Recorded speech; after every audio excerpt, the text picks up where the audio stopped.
So if you control how much food there is or its availability through things like the weather, or using the weather as a strategic tool militarily, you can, dramatically influence what's going on in the country.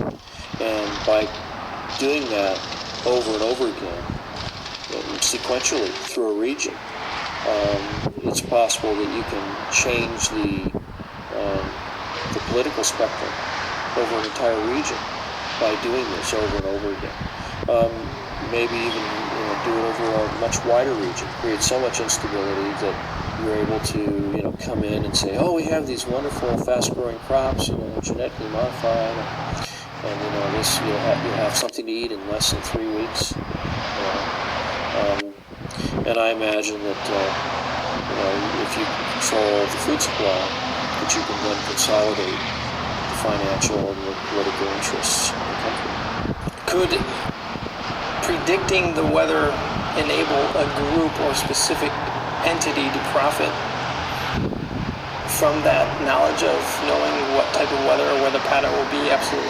That's what all commodities are driven by. They're driven by predicting the weather, how the weather will be in a certain location, and it directly is correlated to the price of that commodity. Absolutely. There's no doubt.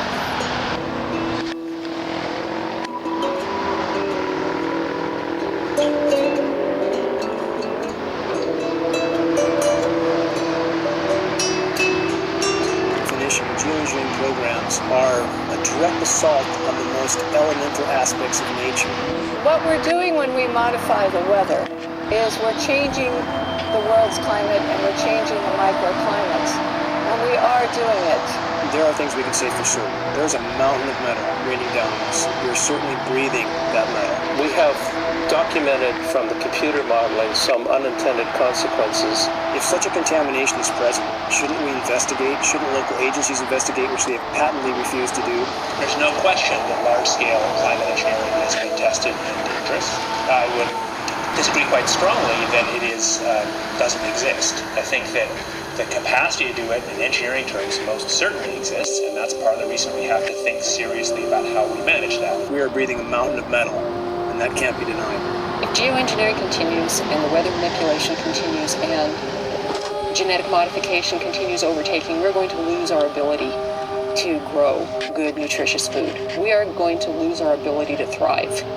I personally consider this ongoing toxic dumping into our atmosphere to be, along with nuclear radiation, the most dangerous threats to our health and to our environment. We've seen UV scales go off the charts, which are a known consequence of geoengineering, ozone destruction. We've seen rainfall patterns disrupted in ways that meteorologists don't seem to be able to explain or predict. Challenge that all of these weathermen face, all of them, whether they're aware of it or not, sooner or later they will be aware of it. And I went through a period after the epiphany of, how did I not see this sooner? How? I mean, seriously, I'm supposed to do this for a living. How did I not see this?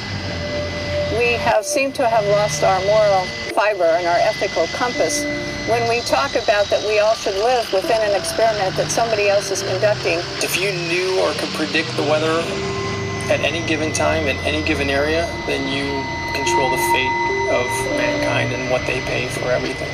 Washington is not responsive to the average person. It's responsive to commercial interests who can spend millions on campaigns now without restriction, who literally drive the policy making in Washington, D.C. I guess I'm under the belief that you can't control the weather. I hope someday we could control the weather. Power becomes an addictive thing.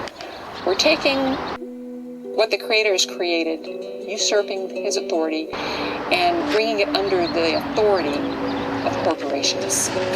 I'm worried that one person or one group would try to have that much leverage over the whole planet. I don't believe that anybody has the right to play God, especially when they're putting particles and chemicals into the atmosphere, which there's unintended